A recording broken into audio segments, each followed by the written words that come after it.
কোটা সংস্কার আন্দোলনে আহতদের দেখতে হাসপাতালে গেলেন প্রধানমন্ত্রী শেখ হাসিনা।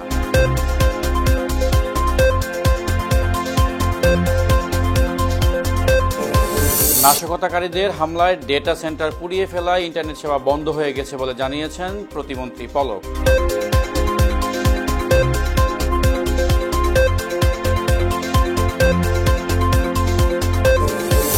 কোটা বিরোধী আন্দোলনের আড়ালে দুর্বৃত্তরা টানা ৩ দিন তাণ্ডব চালিয়েছে শিল্প ও বন্দরনগরী নারায়ণগঞ্জে।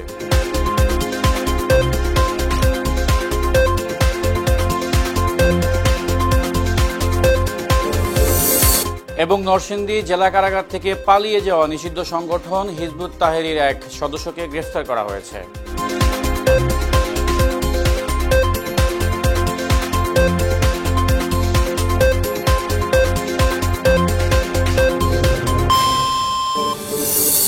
দর্শক আসসালামু আলাইকুম। এতক্ষণ দেখছিলেন নিউজ 21 বাংলা টিভির জেলা সংবাদের শিরোনাম, সাথে রয়েছে আমি একে আজাদ। এবারে বিস্তারিত। শিক্ষার্থীদের কোটা সংস্কার আন্দোলনের সময় দেশব্যাপী নৈরাজ্য, নাশকতা ও সহিংসতায় আহতদের হাসপাতালে দেখতে গেলেন প্রধানমন্ত্রী শেখ হাসিনা। শুক্রবার ঢাকা মেডিকেল কলেজ হাসপাতালে যান সরকার প্রধান। এর আগে বৃহস্পতিবার সকালে সহিংসতার সময় অগ্নিসংযোগ ও ভাঙচুরে ক্ষতিগ্রস্ত স্থাপনাগুলোর অবস্থা দেখতে রাজধানীর মিরপুর 10-এ মেট্রো রেল স্টেশন ও আজ সকালে বাংলাদেশ টেলিভিশন বিটিভি ভবনে পরিদর্শন করেন তিনি।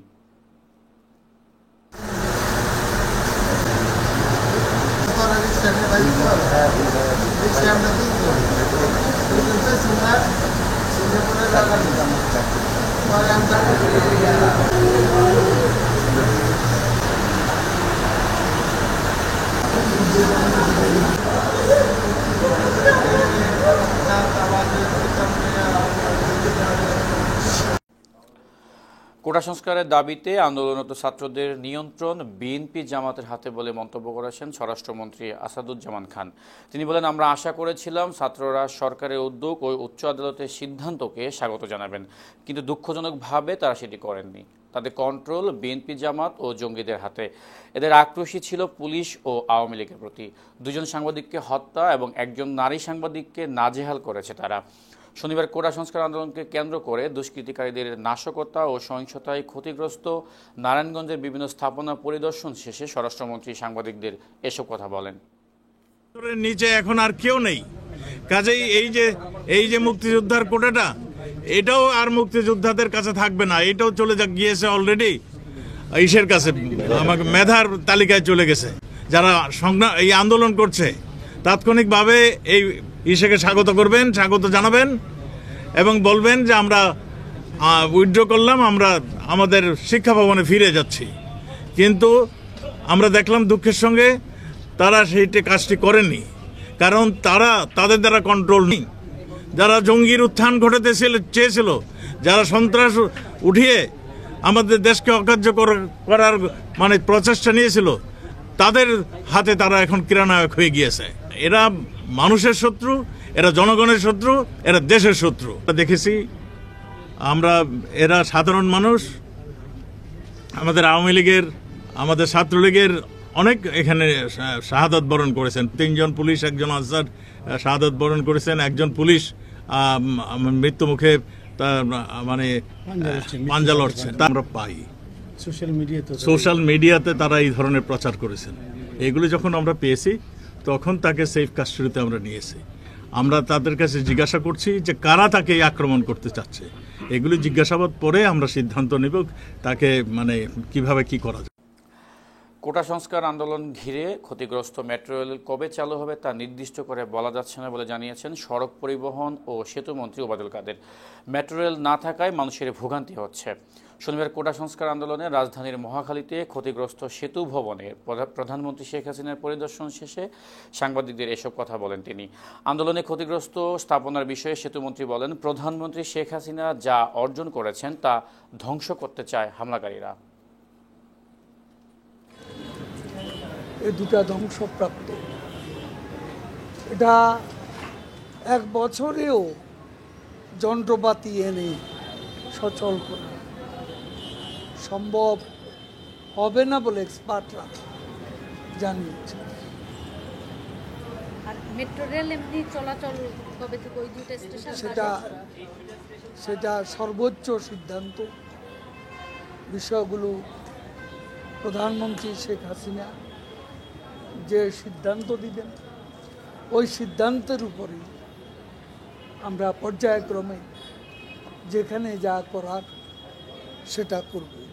তার সিদ্ধান্তের আগে আমরা কিছু করতে চাই না। তিনি সব কিছুই গভীরভাবে পর্যবেক্ষণ করছেন এবং তিনি প্রত্যক্ষভাবে বিভিন্ন স্থাপনা বিটিভি সহ বিভিন্ন ধ্বংসপ্রাপ্ত স্থাপনায় গিয়েছেন এবং সব কিছুর ক্ষয়ক্ষতির হিসেব তার কাছে আছে।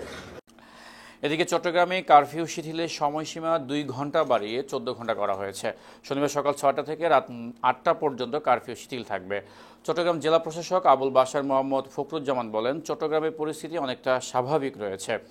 এর আগে কোটা সংস্কার আন্দোলন ঘিরে দেশে সহিংস পরিস্থিতি তৈরি হলে 19 জুলাই রাতে সারা দেশে কারফিউ জারি করেছে সরকার। কারফিউ জারির পর স্থবির হয়ে পড়ে চট্টগ্রামের ব্যবসা বাণিজ্য ও জনজীবন। এই 3 দিনে স্বাভাবিক হতে শুরু করে ব্যবসা বাণিজ্য, বন্দরের কার্যক্রম ও সাধারণ জনজীবন।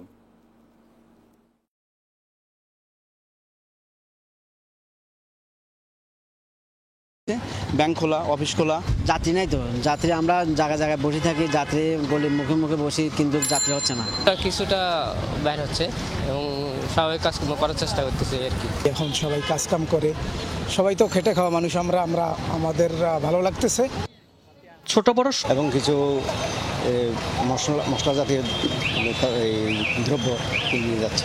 এখন বের হয়েছি, বাজার সাজার লাগবে, এই জন্য বাজার সাজার করে আবার বাসায় চলে যাচ্ছি। নিত্য প্রয়োজনীয় জিনিস তো সবই প্রয়োজন হয়, আর দেখা যাচ্ছে মাসের শেষ, এই সময় প্রয়োজনীয়তাটা বেশিই থাকে। মানুষের বেরিয়েছি, কাজ আছে, কাজের জন্য বাইরে আমার কাজ হচ্ছে। কোনো ধরনের অপ্রীতিকর অবস্থার মধ্যে তো পড়তে হয়নি, তো মোটামুটি জীবনযাত্রা স্বাভাবিক। ইসরায়েলি বাহিনীর বোমার আঘাতে লণ্ডভণ্ড হয়ে গিয়েছে ঘরবাড়ি। তিল ধারণের ঠাঁই নেই আশ্রয়কেন্দ্রগুলোতে। কোনো স্থানই হামলার ঝুঁকিমুক্ত নয়।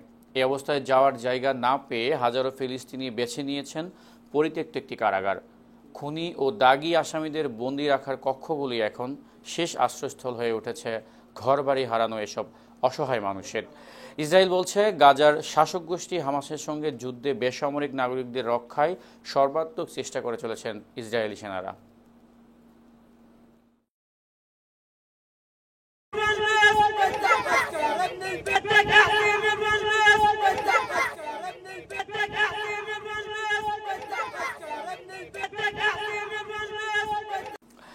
এদিকে নরসিংদী জেলা কারাগার থেকে পালিয়ে যাওয়া আনসার আল ইসলামের সক্রিয় সদস্য ফারুক আহমেদকে নারায়ণগঞ্জ থেকে গ্রেফতার করা হয়েছে।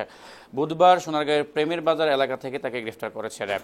বৃহস্পতিবার দুপুরে র্যাব 11 এর সদর দপ্তরে সংবাদ সম্মেলনে এ তথ্য নিশ্চিত করেন র্যাব 11 এর অধিনায়ক লেফটেন্যান্ট কর্নেল তানভীর মাহমুদ পাশা। সংবাদ সম্মেলনে র্যাব জানায়, কোটা সংস্কার আন্দোলন চলাকালে 19 জুলাই হাজার হাজার মানুষ মিছিল নিয়ে নরসিংদী জেলা কারাগারে হামলা করে। এ সময় তারা কারাগারের ভেতরে ঢুকে ছেলের তালা ভেঙে ফেলে। এরপর 9 জঙ্গি সহ মোট 826 কয়েদি পালিয়ে যান।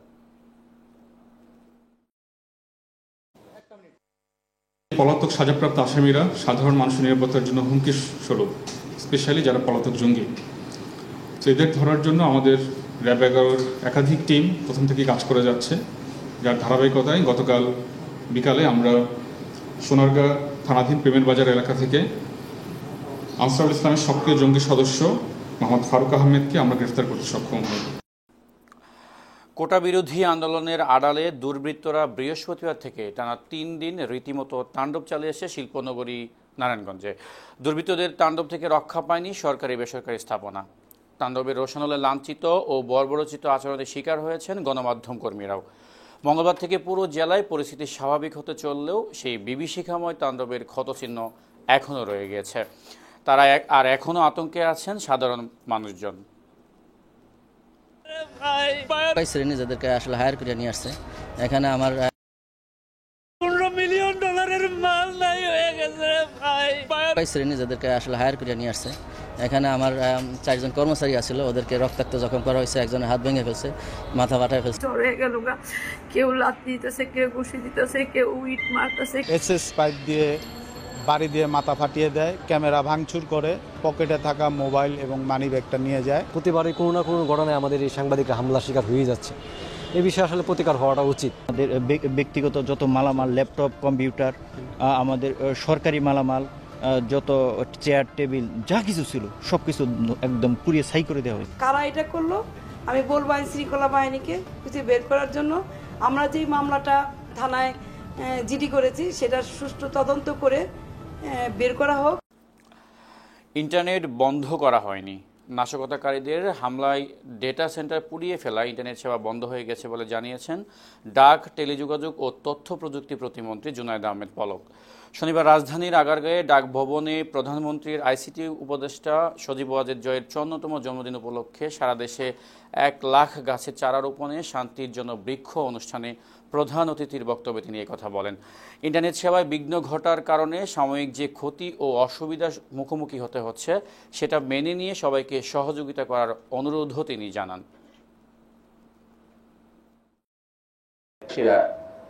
এই কয়েকদিন ঢাকামুখী ছিল। আন্তর্জাতিক পর্যায়ে বিএনপি, জামাত তারা অপপ্রচার করছে। সরকার ইন্টারনেট বন্ধ করে দিয়েছে। আমরা ইন্টারনেট সারা দেশে বন্ধ করিনি। ইন্টারনেট বন্ধ হয়ে গিয়েছিল অধিকাংশ জায়গায় যখন এই ডেটা সেন্টার 3টা নন ফাংশনাল হয়েছে। বরিশালে কারফিউ শিথিলের সময় বাড়ানো হয়েছে। শুক্রবার সকাল 6টা থেকে 9টা পর্যন্ত কারফিউ শিথিল করা হয়। এতে রাস্তায় গণপরিবহন ছিল চোখে পড়ার মতো। ব্যক্তিগত ও যাত্রীবাহী বাস ধীরগতিতে চলাচল করতে দেখা গিয়েছে। এছাড়া সড়কে সিএনজি চালিত অটোরিকশা, কাভার্ড ভ্যান, রিকশা সহ বিভিন্ন প্রকার যানবাহন দেখা গিয়েছে। কারফিউ শিথিলে যাত্রীদের চাপ ছিল বাস কাউন্টারগুলোতে খুবই বেশি। এছাড়া নদীবন্দর থেকে সব রুটে লঞ্চ চলাচল শুরু হয়েছে।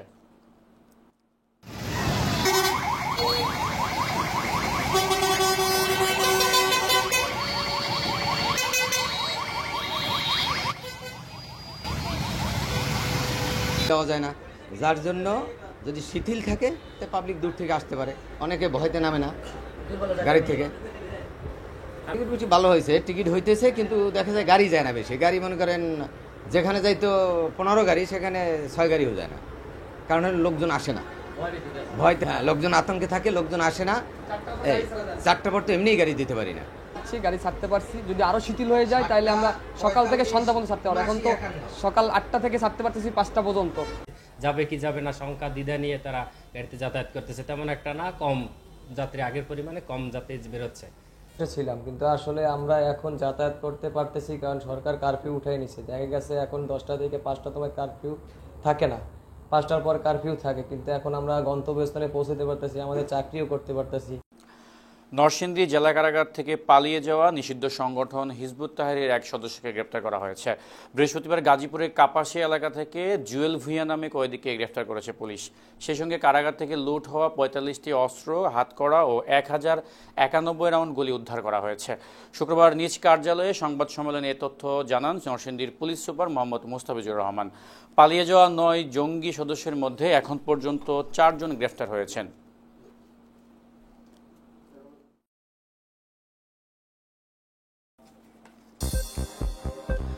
দর্শক, এই ছিল রাতের জেলা সংবাদ। পরবর্তী সব আপডেট পেতে ফলো করুন আমাদের ফেসবুক পেজ, সাবস্ক্রাইব করুন আমাদের ইউটিউব চ্যানেল ও সর্বশেষ সংবাদ পেতে ভিজিট করুন আমাদের ওয়েবসাইট www.news21bangla.tv-তে। এতক্ষণ আমাদের সাথে থাকার জন্য অসংখ্য ধন্যবাদ। আসসালামু আলাইকুম।